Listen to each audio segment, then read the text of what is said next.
Hi friends, beginners on Malayalam YouTube ചാനലിലെ പുതിയ വീഡിയോയിലേക്ക് ഏവർക്കും സ്വാഗതം. ഇന്ന് ഞാനുള്ളത് ഒരു ഓസ്കാറിൻ്റെ ഒരു കിഡിലൻ ഫാമിലാണ് ഉള്ളത്. നമ്മുടെ ഒരു SK അക്വ ഫാം എന്ന് പറഞ്ഞിട്ട് നമ്മുടെ ചെട്ടികുളം ഭാഗത്തുള്ള ഫാമിലാണ് ഞാനിപ്പോൾ നിൽക്കുന്നത്. ഇവിടെ എന്ന് പറഞ്ഞാൽ ഓസ്കാറിൻ്റെ ഒരുപാട് വെറൈറ്റികളുണ്ട്. ഇവിടെ എന്ന് പറഞ്ഞാൽ ഇത് ബ്രൂഡിങ് നടക്കുന്ന സ്ഥലമാട്ടോ, അതായത് ബ്രൂഡിങ് നടക്കുന്ന ഏരിയ ആണത്. അതായത് ഈ ബ്രൂഡിങ് നടക്കുന്ന എങ്ങനെയാണെന്ന് വെച്ചാൽ ഇതേപോലുള്ള ഇഷ്ടികകൾ ഒരു സെക്ഷനായിട്ട് മാറ്റി വെച്ചിട്ട് അവിടേക്കാണ് പെയറായിട്ട് അവർ മാറിയിട്ട് ഒരു സെക്ഷനിലേക്ക് മാറുക ചെയ്യുക കേട്ടോ. ഒരുപാട് വെറൈറ്റീസ് ആയിട്ടുള്ള ഒരു പ്രത്യേക തരത്തിലുള്ള ഒരു സെക്ഷൻ തന്നെയാണിത്. ഇതും വേറെ സെക്ഷനാണ്. പിന്നെയെന്ന് പറഞ്ഞാൽ ഇതിൻ്റെ കുഞ്ഞുങ്ങളൊക്കെ ഇവിടെ അവൈലബിൾ ആണ് കേട്ടോ. അതായത് ഓസ്കാറിൻ്റെ കുഞ്ഞുങ്ങൾ ഇവിടെ അവൈലബിൾ ആണ്.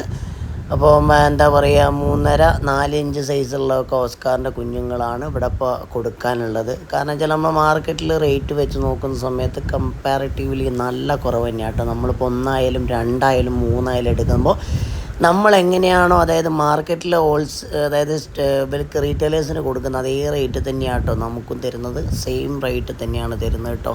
ഇവിടെ എന്ന് പറഞ്ഞാൽ ഈ ഒരു വെറൈറ്റി മാത്രമല്ല ഉള്ളത്. പിന്നെ അതുപോലെ തന്നെ അരോൺ ഉണ്ട്. പിന്നെ ഇത് വേറൊരു വെറൈറ്റി ആട്ടോ. ഈ ഒരു വെറൈറ്റിയും നമുക്ക് ഓസ്കാറിൽ ഇവിടെ കൊടുക്കാറുണ്ട്. ഇവിടെ ഓരോ പരീക്ഷണങ്ങളും കാര്യങ്ങളൊക്കെ നടത്തുന്നുണ്ട് കേട്ടോ. അരോണ അതേമാതിരി തന്നെ അങ്ങനത്തെ ഫെദർ അതൊക്കെ ഉണ്ട് കേട്ടോ. അതുകൂടാതെ തന്നെ നമ്മുടെ ഗപ്പിക്കുട്ടിനും ഇവിടെ അവൈലബിൾ ആണ്. ഗപ്പിയും അതേമാതിരി തന്നെ എന്താ പറയുക, പിന്നെ ഫെദറുണ്ട്. ഫെദർ മീനുണ്ട്. അതായത് നിങ്ങൾ കണ്ടിട്ടുണ്ടാവും, അതായത് ഒരു തൂവ് നല്ല രസമാണ് കാണാൻ. അങ്ങനത്തെ കുറേ വെറൈറ്റി ഐറ്റംസുകളൊക്കെ ഉണ്ടായിരുന്നു ഇവിടെ. പിന്നെയെന്ന് പറഞ്ഞാൽ ഇതിൽ എന്ന് പറഞ്ഞാൽ ബ്രൂഡിങ്ങിൻ്റെ വേറൊരു സെക്ഷൻ ഉണ്ട് കേട്ടോ. അതായത് നമ്മുടെ മുട്ട വിരിയിക്കാൻ വേണ്ടിയിട്ടുള്ള സെക്ഷനാണ്. അവിടേക്ക് കുറച്ച് ബുദ്ധിമുട്ടായിരുന്നു, ആൾക്കാർ വന്നതുകൊണ്ട് കുറച്ച് പിന്നെ കയറാമെന്നൊക്കെ പറഞ്ഞായിരുന്നു. പിന്നെ ഇവിടെ ഉള്ള നമ്മുടെ സോനു ബ്രോ എന്നോട് പറഞ്ഞു ഓക്കെ കുഴപ്പമില്ല എന്ന് പറഞ്ഞ് കുറച്ച് കഴിഞ്ഞിട്ട് നോക്കാമെന്നുള്ള രീതിയിലാണ്. അതാ നിങ്ങൾക്ക് കാണാൻ പറ്റുന്നുണ്ടോ അറിയില്ല, അതാ ആ ഒരു ഗ്യാപ്പിലൊക്കെ കാണാൻ പറ്റുക. ഞാനിപ്പോൾ കുറച്ച് കഴിഞ്ഞപ്പോഴാണ് ഞാൻ അങ്ങോട്ട് കയറാമെന്ന് പറഞ്ഞിട്ട് പിന്നെ ഞാൻ തിരിച്ചിങ്ങോട്ട് തന്നെ പോകുന്നു കേട്ടോ. ഞാൻ എന്താ പറയുക, ഇതൊക്കെ എന്ന് പറഞ്ഞാൽ സോനു ബ്രോ സെറ്റ് ചെയ്തിട്ടുള്ള എന്താ പറയുക ഫാമാണ്. 6 വർഷത്തോളമായി തുടങ്ങിയിട്ട്. 6 വർഷത്തിൽ സോനു ബ്രോൻ്റെ സ്വന്തം പ്രയത്നം കൊണ്ടാണ്. പിന്നെ എന്ന് പറഞ്ഞാൽ ഇതൊക്കെ എന്ന് പറഞ്ഞാൽ അംഗവൈകല്യം ബാധിച്ചിട്ടുള്ള കുറേ മാറ്റി വെച്ചിട്ടുണ്ട്. നല്ല ക്വാളിറ്റിയുള്ള ബ്രീഡുകളാണ് അവരിപ്പോൾ ചെയ്യുന്നത് കേട്ടോ. ഇതാണ് ഫെദർ എന്ന് പറഞ്ഞാൽ കുറച്ച് മുന്നേ പറഞ്ഞില്ലേ, ഇതൊക്കെ ഇവിടെ ബ്രീഡിങ് ആയ കുഞ്ഞുങ്ങളാട്ടോ. ഫെദർ നല്ല രസമാണ് അവരെ കാണാൻ. കാരണം തൂവലിൻ്റെ ആ ഒരു ടച്ചൊക്കെ വരുന്നതാണ്. അതുകൊണ്ട് തന്നെയാണ് അവരെ ഫെദർ ഫിഷ് എന്ന് തന്നെ അറിയപ്പെടുന്നത് തന്നെ. ഇതൊക്കെ പിന്നെ ഇത് അരോണയാണ്. അവർ ബ്രീഡിങ്ങിന് ചെയ്ത് നോക്കാൻ വേണ്ടി, ഇപ്പോൾ ഒരു പരീക്ഷണാടിസ്ഥാനത്തിൽ ചെയ്ത് നോക്കാൻ വേണ്ടി കൊണ്ടിട്ടതാണ്. അങ്ങനെ എന്താ പറയുക, ഒരുപാട് വെറൈറ്റികളായിട്ടുള്ള ഒരു നല്ല കിഡിലൻ ഫാമാണ് കേട്ടോ ഇതെന്ന് പറഞ്ഞാൽ. അവരെ എന്താ പറയുക, ഇതിൻ്റെ എന്താ പറയുക ഓസ്കാറിൻ്റെ കുഞ്ഞുങ്ങളാണ്. ഇതൊക്കെ കൊടുക്കാനുള്ളതാണ്. കുറേയൊക്കെ കൊടുക്കാണ്ട്, കുറേയൊക്കെ എന്താ പറയുക അല്ലാതെ വലിപ്പം വരാനുണ്ട്. അങ്ങനത്തെ കുറച്ച് വെറൈറ്റീസാണ്. പിന്നെ അങ്ങോട്ട് പോയി കഴിഞ്ഞാൽ എന്താ പറയുക ഗപ്പീസുകൾ കുറച്ച് വരുന്നുണ്ട്. പിന്നെ അതേമാതിരി തന്നെ സ്ക്രാബ് വരുന്നുണ്ട്. പിന്നെ ഇതൊരു വേറൊരു വെറൈറ്റിയാണ്. ഈ വെറൈറ്റിക്ക് പേരെനിക്ക് കറക്റ്റ് അറിയില്ല കേട്ടോ. ഏഞ്ചൽ വരുന്നുണ്ട്, അതിൻ്റെ കൂട്ടത്തിൽ ഏഞ്ചൽ വരുന്നുണ്ട്. ഈ എന്താ പറയുക ബലൂൺ മോളി പോലത്തെ അങ്ങനത്തെ ഒരു വെറൈറ്റിയാണ്. നിങ്ങൾക്ക് ആരെങ്കിലും അറിയെങ്കിലും ഒന്ന് മെൻഷൻ ചെയ്യാം കേട്ടോ. അതും ഇവിടെ വിരിഞ്ഞിറങ്ങിയിട്ടുള്ള കുഞ്ഞുങ്ങൾ തന്നെയാണ് കേട്ടോ.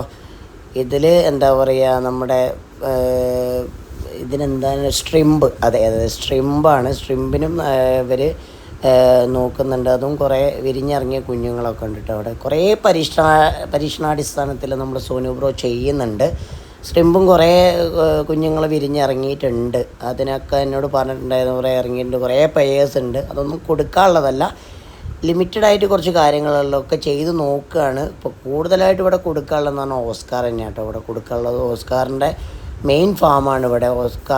ഓസ്കാർ തന്നെയാണ് ഇവിടെ 90% ഇവിടെ ഇതാക്കുന്നത്. പിന്നെ ഞാൻ നേരെ നമ്മുടെ ബ്രീഡിങ് സെക്ഷനിലേക്ക് പോയി. ഇത് ഓരോന്നോരോ സെക്ഷൻ വൈസ് ആയിട്ട് നമ്മൾ സോനു ബ്രോ സെറ്റ് ചെയ്തിട്ടുണ്ട്. പിന്നെ അതേമാതിരി തന്നെ അവരെ അതായത് മുട്ടയൊക്കെ എന്ന് പറഞ്ഞാൽ മെത്തലിൻ ബ്ലൂവിലാട്ടോ സെറ്റ് ചെയ്ത് വെക്കുക. അതിൻ്റെ ഒരു സെക്ഷനാണ് ഇപ്പോൾ നിങ്ങൾ ഇവിടെ കാണുന്നത്. അതായത് കുഞ്ഞുങ്ങൾ വിരിഞ്ഞിറങ്ങി ഒരു വിരിയുന്നത്. ഇത് മുട്ടയാണ് കേട്ടോ. അതിൻ്റെ മുട്ടയാണ്. അതിൻ്റെ അടുത്ത സ്റ്റേജാണ് ഈ കാണുന്നത്. അതായത് ചെറിയ കുഞ്ഞുങ്ങളായിട്ടുള്ള ആ ഒരു സ്റ്റേജാണ് ഇപ്പോൾ കാണുന്നത്. അതിൻ്റെ തൊട്ടടുത്തുള്ള സ്റ്റേജ് എന്ന് പറഞ്ഞു കഴിഞ്ഞാൽ നിങ്ങൾക്ക് കാണാൻ പറ്റുക ഇതൊക്കെ മുട്ടകളാണ്. അതിൽ നിന്ന് താഴോട്ട് വീണിട്ട് ടൈലിന് വീണിട്ട് പിന്നെ അത് ഇങ്ങനെ വിരിഞ്ഞിറങ്ങുകയാണ്. ഇതതിൻ്റെ തൊട്ടടുത്ത സ്റ്റേജാണ്. ഒന്ന് സെറ്റായി എന്താ പറയുക, ഒന്ന് പൊന്തി വരുന്ന ആ ഒരു സ്റ്റേജ്. ഇതാണ് അടുത്ത സ്റ്റേജ് വരുന്നത്. ഈ ഒരു സ്റ്റേജ് എത്തിക്കാനാട്ടോ കുറച്ച് പണി. അതിനാണ് ഇത്രയും റേറ്റ് വാങ്ങുന്നത് കേട്ടോ. ഇതൊക്കെ എന്ന് പറഞ്ഞാൽ പെയറായിട്ടുള്ള ഇതാണ്.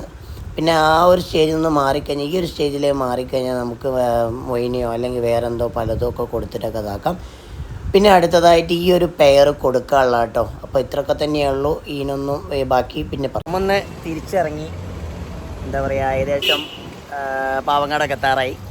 അപ്പോൾ എന്തായാലും ഞാൻ നമ്പറൊക്കെ താഴെ കൊടുക്കുന്നുണ്ട് സോനു ബ്രോൻ്റെ. അപ്പോൾ ആർക്കെങ്കിലും ആവശ്യമുണ്ടെങ്കിൽ അവർ കോൺടാക്ട് ചെയ്യാം. നല്ല ക്വാളിറ്റി ബ്രീഡ്സ് തന്നെയാണ്. അപ്പോൾ എന്തായാലും വീഡിയോ ഇഷ്ടമായ ലൈക്ക് ചെയ്യുക, സബ്സ്ക്രൈബ് ചെയ്യുക, ബെല്ലൈക്കൺ നമുക്ക് അടുത്ത വീഡിയോ കാണുന്നവരെ ബായ്.